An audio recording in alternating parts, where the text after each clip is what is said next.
Group से जुड़ा हुआ है। यहाँ पर हम अवेट कर रहे हैं कि अदानी ग्रुप की तरफ से भी वो प्रतिक्रिया आएगी। लेकिन अदानी, जो खबर हमारे हाथ लग रही है सूत्रों के हवाले से, कि अदानी प्रोमोटर ग्रुप में अपना कर्ज कुछ कम करना चाहता है और इस सिलसिले में कुछ थोड़ा सा हिस्सा बिक्री होती हुई दिखाई देगी। ज़्यादा डिटेल्स यतिन के पास है। यतिन के एक्सक्लूसिव सोर्सेज की तरफ से अपडेट आ रहा है। यतिन, बताइए क्या सुन रहे हैं आप?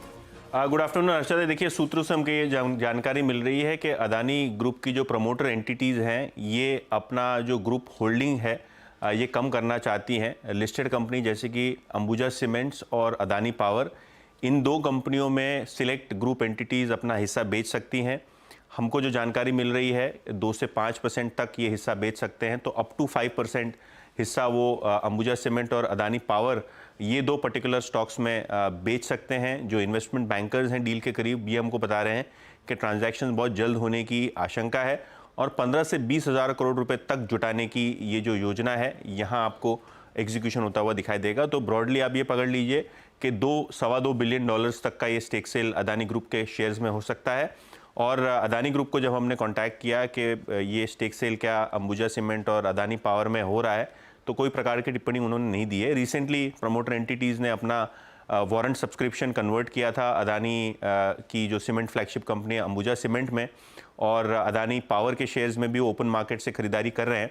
लेकिन ये जो अंबुजा सीमेंट का बायआउट था, ये लेवरेज बायआउट था।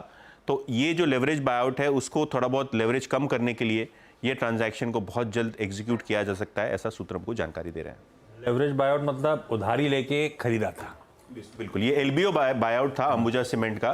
तो जब इन्होंने होलिसिम से अंबुजा सीमेंट का हिस्सा खरीदा था, तब पूरा का पूरा जो ट्रांजैक्शन था ये लेवरेज बायआउट फंडेड था। फॉरेन बैंक्स ने ये एक्विजिशन फंड किया था, डोमेस्टिक बैंक्स को अलाउड नहीं है। और उनका पैसा वापस कर हाँ, क्रॉस बॉर्डर ट्रांजैक्शन होता है तो आपको इंडियन बैंक्स फंड नहीं करती हैं, तो ये leverage buyout foreign banks fund करती हैं।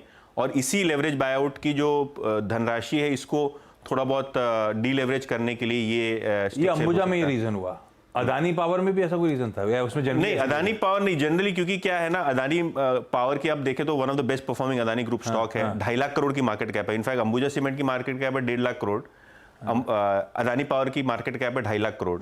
तो आप जब एक छोटा हिस्सा बेचोगे दोनों कंपनियों में, तो काफी अच्छा पैसा बेसिकली डेट भी रिड्यूस हो रहा है, फंड मोबिलाइज भी कर रहे हैं जनरली। हाँ, बिल्कुल, और प्रमोटर लेवल पे हो रहा है ये। तो कोई ग्रुप कंपनी में पैसा डालेंगे कि नहीं हमको पता नहीं, क्योंकि रिसेंटली बहुत सारे जीक्यूजी को जब इन्होंने शेयर्स बेचे थे, तो उसके बाद प्रमोटर ने ओपन मार्केट से बहुत सारा अपना स्टेक वापस खरीदा था ग्रेजुअल करके।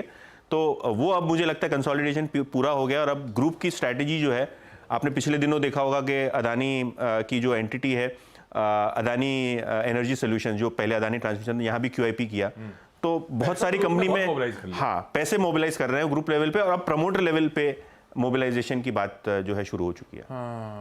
तो महेश, ये एक अच्छी खबर है कि बुरी खबर है? प्रमोटर माल बेचेंगे, बुरा लगता है सुनने में, पर वो ठीक है, जो कर्ज उठाया था उसी के भुगतान के लिए रकम का इस्तेमाल होगा, या फिर प्रोमोटर्स अपने लेवल पे चैनल पैश मोबिलाइज कर रहे हैं।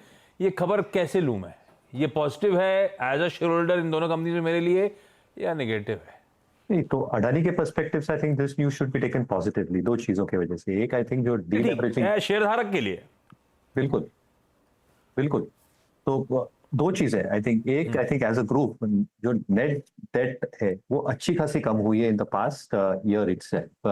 और दूसरा, if the use of this money is intended for growth capital in terms of its various businesses, एक implied implication ये होता है कि जो capital use में लगेगा, that can be used for growth, accelerated earnings going forward, वो ultimately shareholders को benefit करेगा। तो I think as that invested capital gets back into high growth businesses, high ROE, ROC businesses, ultimately the shareholders are going to benefit. So it depends on the perspective of the company. अगर ये growth oriented businesses के लिए लागत use की जाने वाली है, अगले कुछ वर्षों में इसका इम्प्लाइड इफेक्ट प्रॉफिटेबिलिटी पे और शेयर होल्डर्स रिटर्न्स पे आ जाए। बता नहीं रहा, लेकिन जैसे एल्केम लैब के प्रमोटर ने माल छोड़ा, अब ये कब बोला उन्होंने कंपनी में डालेंगे? ये नहीं, तो वही यतिन मेंशन कर रहे थे कि यहाँ पर कोई गारंटी नहीं है। हाँ, अंबुजा में तो फिर भी चलो लेवरेज बायआउट है, तो शायद हो सकता है उसके लिए हो आगे चलकर कुछ हो, यू ना, हो सकता है तेजी बना रहे हो सबके सब। हाँ, वो एक ट्रेंड बन गया है कि स्टॉक मार्केट में कितनी अच्छी खासी तेजी बनी है, तो हम भी क्यों ना, जैसे अगर रिटेल निवेशक प्रॉफिट बुक कर सकता है तो प्रोमोटर्स भी वो कर रहे हैं। लेट्स सी कि वो पैसा वापस ग्रुप में आता है, किस रूप में आता है या नहीं। और अदानी ग्रुप आशीष हम सब जानते हैं कितनी अग्रेसिवली वैसे भी सीमेंट बिजनेस आगे बिल्ड करना चाहता है, तो थोड़ी सी अगर